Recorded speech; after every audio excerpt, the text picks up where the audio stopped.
Hi faith lovers, welcome back to my channel. Video को start करने से पहले अगर अभी तक आपने से किसी ने मेरे चैनल को सब्सक्राइब नहीं किया है तो प्लीज़ चैनल को सब्सक्राइब, वीडियो को लाइक और नीचे कमेंट करते हुए प्लीज़ कमेंट कर दिया कीजिए, क्योंकि आपका जो कमेंट है ना वो सच में बहुत मोटिवेट करता है। अगर आप लोगों को पसंद आती है वीडियो तो प्लीज़ एक कॉमेंट तो कर ही दिया कीजिए।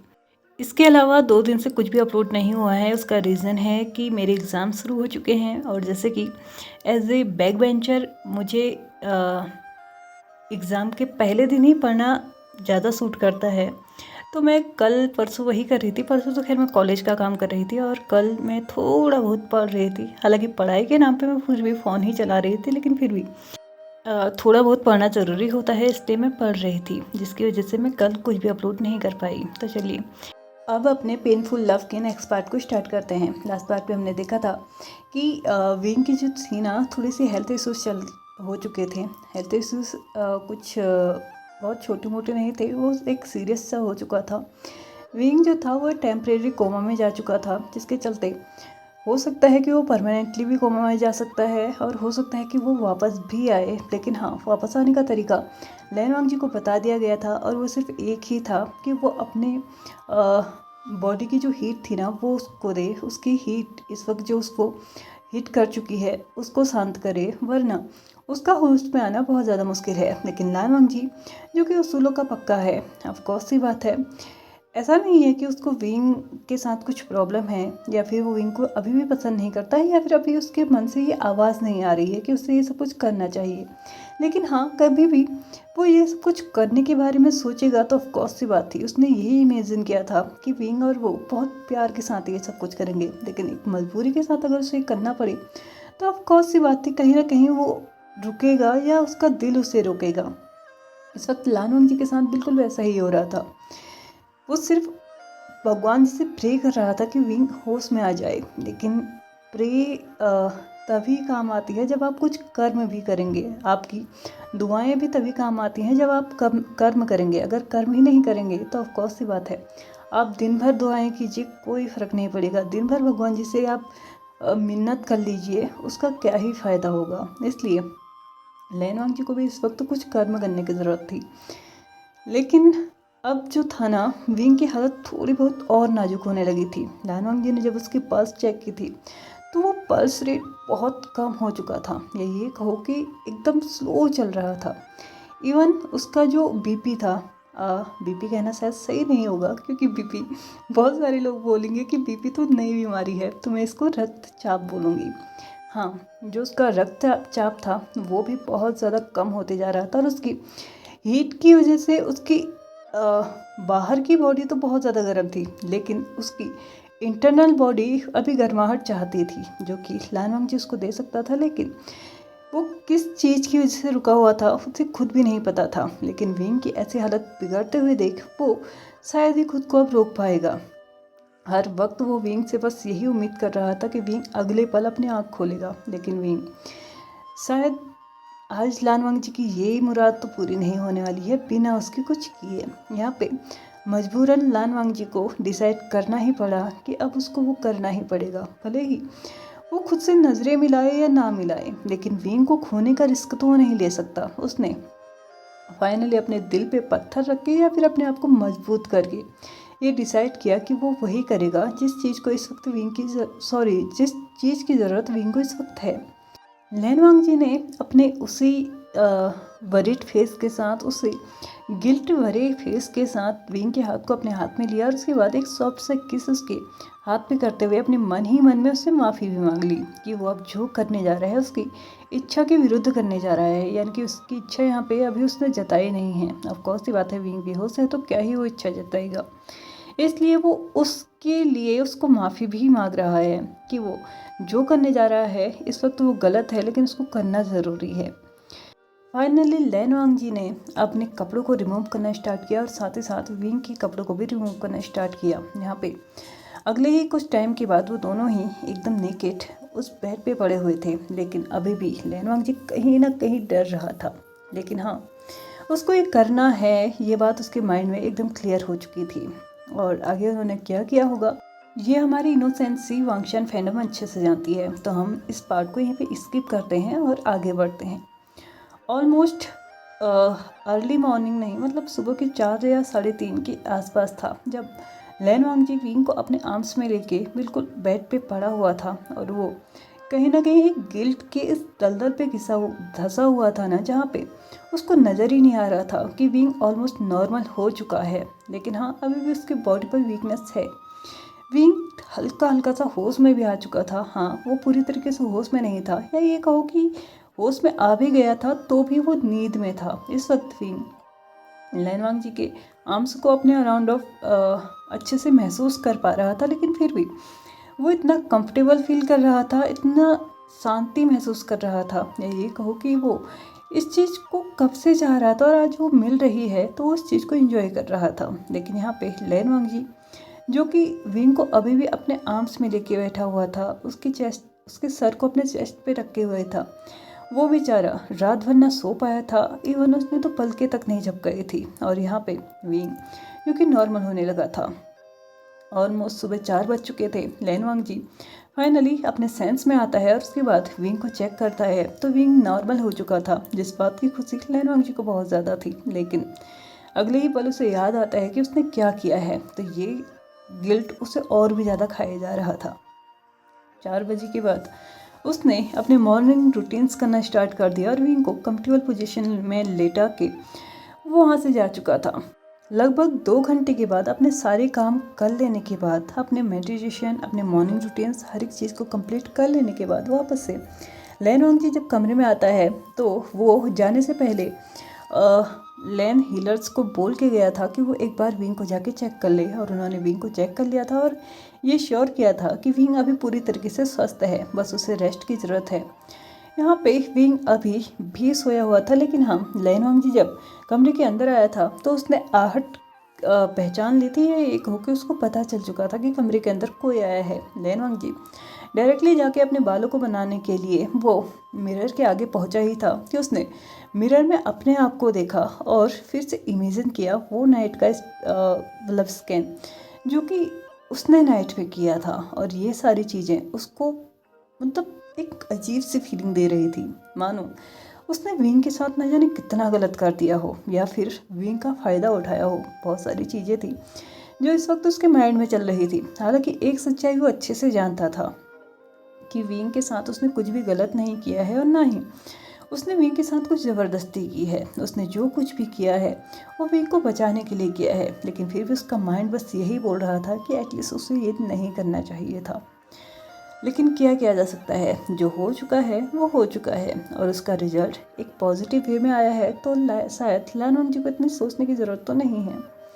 लेकिन इसमें लैनवांग जी की भी कोई गलती नहीं है, क्योंकि उसने जो कुछ भी सोचा था अपने और विंग के बारे में वो इस तरीके से नहीं सोचा था, और वो ये भी नहीं जानता है कि विंग का उठने के बाद क्या रिएक्शन रहेगा। क्या विंग एकदम नॉर्मल रिएक्ट करेगा?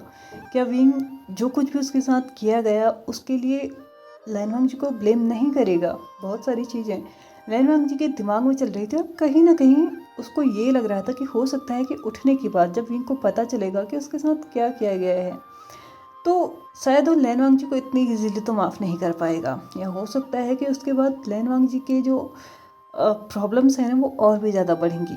वो पहले ही विंग से अभी तक अपना लव कन्फेस नहीं कर पाया है, और ऊपर से अगर विंग ने अब भी और उससे कुछ गलत समझ लिया तो शायद उसके लिए ये सब कुछ करना और भी ज़्यादा मुश्किल हो जाएगा। लैनवांग जी अपने ख्यालों में ही गुम था कि तभी उसे पीछे से आवाज़ सुनाई देती है, और वो किसी और की नहीं विंग की थी। एक पल के लिए लैनवांग जी पीछे मुड़ के मुस्कुराने ही वाला था, लेकिन फिर से पीछे मुड़ते ही उसने जब देखा था कि विंग के गले पे एक बाइट मार्क था, और वो किस चीज़ का था वो अच्छे से जानता है। विंग इस वक्त ड्रेस्ड तो था लेकिन प्रॉपर ड्रेस नहीं था, यानी कि उसे प्रॉपर तरीके से लैनवांग जी ने अभी कपड़े नहीं पहनाए थे। उसकी नेक शो हो रही थी और उस नेक पे पड़ा हुआ बाइट मार्क भी शो हो रहा था, जिसकी वजह से लैनवांग जी को फिर से हर एक चीज़ याद आने लगी थी। कुछ पल के लिए वो भूला था, लेकिन अगले ही पल वो फिर से याद कर चुका था। लैनवांग जी अपने कदमों को बहुत हैवी हार्ट के साथ विंग की तरफ बढ़ाता है। विंग के पास जाते ही उसने विंग के फॉरहेड को चेक किया, उसके बाद उसकी नर्व चेक की। हर एक चीज़ नॉर्मल थी, लेकिन हाँ विंग अभी भी वीक था, क्योंकि अभी भी उसकी हीट पूरी तरीके से पूरी नहीं हुई थी, जिसकी वजह से वो वीक तो था। विंग ने एक स्वीट सी स्माइल देते हुए लैनवांग जी से पूछा कि क्या कल वो ज़्यादा बीमार हो चुका था। जैसे ही लैनवांग जी ने क्वेश्चन सुना तो वो समझ चुका था कि शायद विंग को अभी तक कुछ भी नहीं पता है कि उसके साथ क्या किया गया है। लैनवांग जी ने जैसे ही विंग को बताने की कोशिश की तो विंग ने उठने की कोशिश की। वो बेड से बाहर निकलने की कोशिश कर रहा था कि तभी उसे महसूस होता है कि उसके लोअर एब्डोमेन में ना पेन हो रहा था, और वो किसकी वजह से हो रहा था ये हम अच्छे से जानते हैं। हालांकि इस चीज़ को कहीं ना कहीं विंग भी भाप चुका था। उसने जल्दी से अपनी लोअर एब्डोमेन पे अपना हाथ रखा और वहीं बेड पे बैठ गया। और यहाँ दूसरी तरफ लैनवांग जी एक बार फिर से गिल्ट के उस दलदल में और ज़्यादा नीचे जा चुका था, क्योंकि यहाँ पे सिर्फ उसने विंग की मर्जी के अगेंस्ट उसके साथ फिजिकल रिलेशनशिप नहीं बनाए हैं, इवन उसके पेन का कारण भी वो बन चुका है।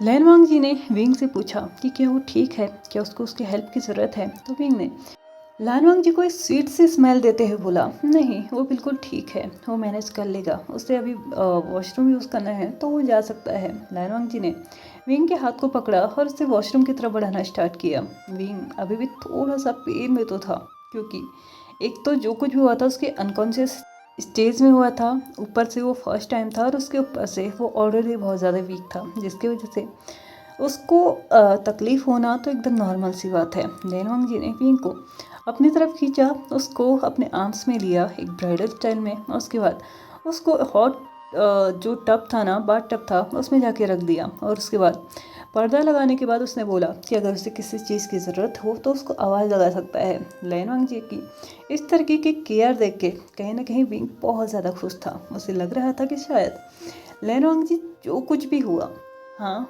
विंग को सब कुछ सेंस में था कि उसके साथ कल रात क्या हुआ था। हालांकि उस वक्त भले ही वो होश में नहीं था, लेकिन हाँ उस प्रोसेस के बीच में ही उसे हल्का फुल्का होश आया था, और कहीं ना कहीं उसको इस बात की खुशी भी थी कि शायद जो कुछ भी हुआ वो एक प्यार के साथ हुआ। लेकिन यहाँ पे वो ये नहीं जानता था कि जिसने किया वो अभी भी बहुत ज़्यादा गिल्टी है। फाइनली अपने मॉर्निंग रूटीन को कंप्लीट कर लेने के बाद विंग ने फिर से लैनवांग जी को आवाज़ लगाई। लैनवांग जी विंग के कपड़ों के साथ वॉशरूम के अंदर पहुंच चुका था। विंग को ड्रेस मतलब कपड़े पहना लेने के बाद, उसके बाल वाल बना लेने के बाद उसको फिर से उसने बेड पे जाने का मतलब आदेश दिया। विंग ने इस बात पे पाउट बनाते हुए उससे बोला कि नहीं, वो बेड पे क्यों जाएगा, वो बीमार नहीं है, अभी वो बिल्कुल ठीक है, और वैसे भी उसे तालिस्मान्स बनाने हैं। जैसे ही विंग के मुंह से निकला तालिस्मान्स बनाने हैं, तो यहाँ पे लैनवांग जी ने स्ट्रिक्ट वॉइस में उसको आंसर करते हुए बोला, अभी तक जितना कुछ हो चुका है वो कम है क्या? अब तुम उस तालिस्मान्स पे काम नहीं करोगे, समझ में आया तुम्हें?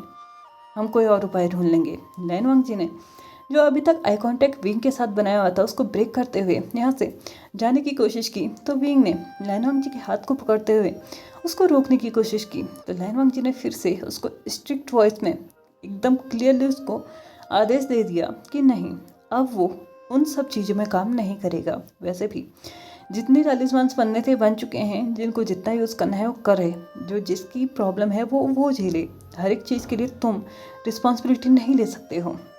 यहाँ पे विंग देख पा रहा था कि लैनवांग जी के फेस पे, लैनवांग जी के जो चेहरे पे थे ना, वो कितना वरीडनेस था इस वक्त, कितने हक के साथ वो ये सब कुछ बोल रहा था और किसकी चिंता में ये बोल रहा था। ये सब कुछ देख के विंग बहुत ज़्यादा खुश था। उसने सोचा कि शायद ये अब सही टाइम है उस बात को छेड़ने का, यानी कि जो लास्ट नाइट हुआ था उसके बारे में बात करने का। उसने लैनवांग जी के हाथ को थोड़ा टाइटली पकड़ा, उसके बाद उसने बस इतना बोला ही था कि कल रात जो कुछ भी हुआ।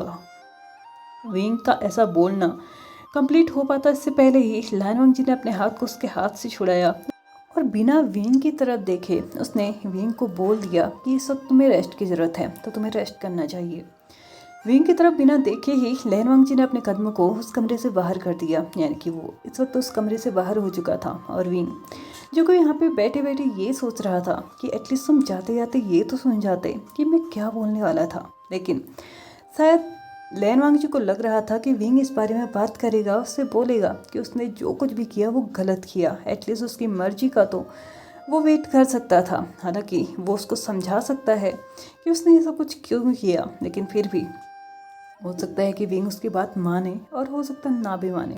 और फिलहाल वो विंग के मुंह से ऐसा कुछ भी सुनने के मूड में नहीं था जो कि वो नहीं सुनना चाहता। वैसे ही वो बहुत ज़्यादा परेशान था जो कुछ भी उसने किया उसकी वजह से। उसके ऊपर से अगर विंग भी उसको ब्लेम करने लग जाएगा तो शायद वो इस चीज़ को इस वक्त तो झेलने की कंडीशन में बिल्कुल भी नहीं था। इसलिए वो चाहता था कि विंग को कुछ स्पेस दे, कुछ टाइम दे और उसके बाद उससे आराम से बात करे। हालांकि वो ये नहीं जानता था विंग के लिए कल की गई बात या आज की गई बात इसमें कोई फ़र्क नहीं है। उससे कोई फ़र्क नहीं पड़ता कि लैनवांग जी ने क्यों किया, कैसे किया। उसके लिए बस इतना ही काफ़ी है कि लैनवांग जी ने उसकी चिंता करते हुए ये सब कुछ किया, क्योंकि सिचुएशन को कहीं ना कहीं वो भी समझ चुका था।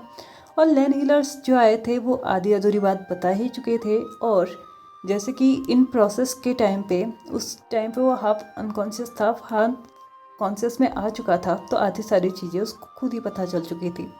एक चीज़ तो उसके माइंड में क्लियर थी कि लैनवांग जी भी उसकी केयर करता है, उसकी चिंता करता है। लेकिन यहाँ पे वो अब इस बात से टेंशन में आ चुका था कि एटलीस्ट अब तो इसको नहीं छिपाना चाहिए था। लैनवांग जी जो कि अपने आप में ही एक अलग ही जोन में जा चुका था, उसे नहीं पता था कि इस वक्त उसे क्या करना चाहिए। उसके माइंड में बहुत ज़्यादा उथल पुथल मची हुई थी। ऐसे तो मॉर्निंग में ही बात ले चुका था, नहा चुका था, लेकिन अभी फिर से उसको लग रहा था कि शायद उसे कोल्ड पाउंड जाने की ज़रूरत है। इसलिए उसने बिना किसी को बताए अपने कदमों को कोल्ड पाउंड की तरफ बढ़ा दिया।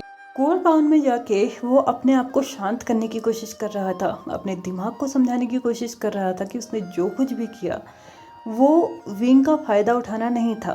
वो बस अपनी तरफ से अपना एक फ़र्ज निभाना था, जो कि एक हस्बैंड का फ़र्ज होता है। अपने हस्बैंड को, अपने पार्टनर को हर एक दुख तकलीफ से बचाने का वो उसने निभाया है। यहाँ पे 15 मिनट ऑलमोस्ट निकले ही थे कि यहाँ पे लैनवांग जी महसूस कर पा रहा था कि अचानक से उसके वेस्ट पे किसी ने अपने हाथ रैप किए हैं। पहले कुछ टाइम तक तो वो शॉक्ड था, या ये कहो कि उसे एक अजीब सी फीलिंग हुई थी, कुछ सेंसेशन हुई थी जो कि उसको पहली बार हुई थी। लेकिन हाँ, अगले ही पल उसने जो फ्रेगनेंस थी ना, जो स्मेल थी, उसके ज़रिए पता लगा लिया था कि वो कौन है।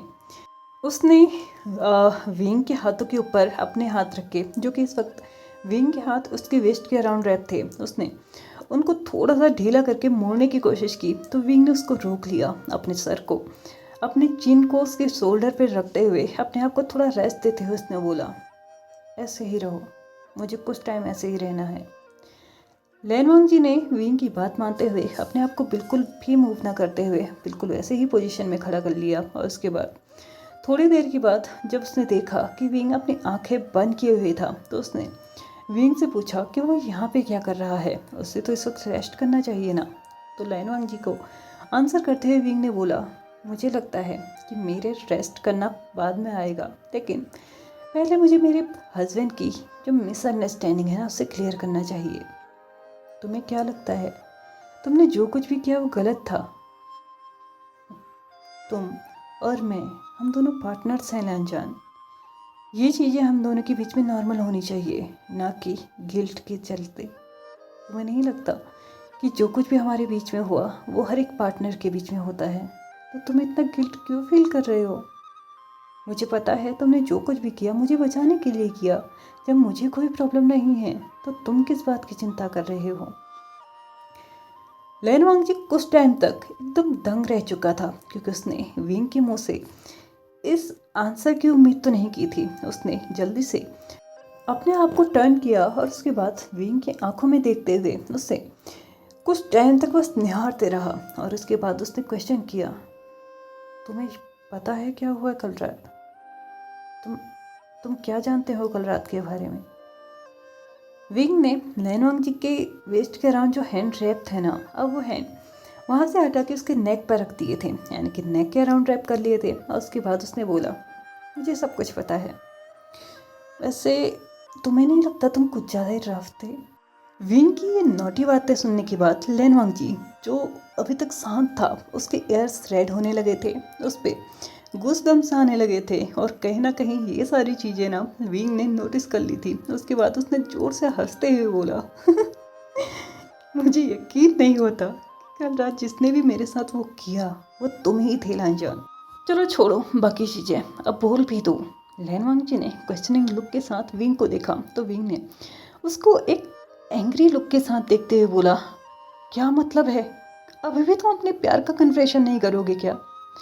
विंग ने लैन वांगजी को आंख दिखाते हुए बोला कि उसे अभी के अभी आई लव यू बोलने के लिए। हालांकि लैन वांगजी अभी भी नहीं समझा था, लेकिन हाँ, जब विंग ने उसको बोला कि क्या तुम अभी भी अपने प्यार का कन्फेशन नहीं करोगे, तो वो समझ चुका था। और फाइनली उसको भी एक रिलीफ फील हुई थी कि विंग एटलीस्ट उसको समझ रहा है। और वैसे भी कहीं ना कहीं उसको ऐसा लग रहा था कि शायद अभी तक उसने जो कुछ सोचा था, जो कुछ भी अपने मन में समझा था ना, वो गलत था। अगर वो पहले ही विंग से बात कर लेता तो उसको सुबह से जो एक घुटन महसूस हो रही थी, इतनी सफोकेशन सी हो रही थी, वो नहीं होती। विंग और लैन वांगजी इस वक्त एक दूसरे को देखे जा रहे थे। यहाँ पे विंग की आंखें एकदम शाइन कर रही थी, वहीं पे लैन वांगजी की आंखों में हल्की सी नमी आ चुकी थी। हाँ, वो रोना स्टार्ट कर चुका था। उसके आंखों में आते हुए आंसू देख के विंग थोड़ा सा कंफ्यूज हो चुका था और उसने अपने क्वेश्चनिंग लुक के साथ उससे कुछ पूछना चाहा। इससे पहले ही लैन वांगजी ने उसको जोर से अपने सीने से लगा लिया था और यहाँ पे उसने अपना लव कन्फेशन कर लिया था। हाँ, विंग चाहता था कि उसका प्यार का इजहार करे, तो ऑफ कोर्स ही बात थी। लैन वांगजी जो कि विंग का इतना लवी डवी सा हस्बैंड है, वो ऐसा कैसे नहीं कर सकता। उसने अपना प्यार का कन्फेशन किया था और वो भी एक ऐसी जगह में जहाँ पे विंग के लिए बहुत ज़्यादा चीज़ें अमेजिंग होंगी। विंग ने तो शायद कभी सोचा भी नहीं होगा कि लैन वांगजी एक कोल्ड पर्सन एक कोल्ड पाउंड में अपने लव का कन्फेशन करेगा। खैर जो भी है, देर आए दुरुस्त आए, फाइनली उसको उसका प्यार तो मिला। इन दोनों को तो इनका प्यार मिल चुका है, लेकिन अब मेरा टाइम हो चुका है जाने का। इस पार्ट को यहीं पे ख़त्म करने का। तो चलिए फ्रेंड्स, आज के इस पार्ट को हम यहीं पे ख़त्म करते हैं। वीडियो पसंद आए तो please like share subscribe and comment करते हुए जाइएगा। Thank you so much for watching my video and bye bye.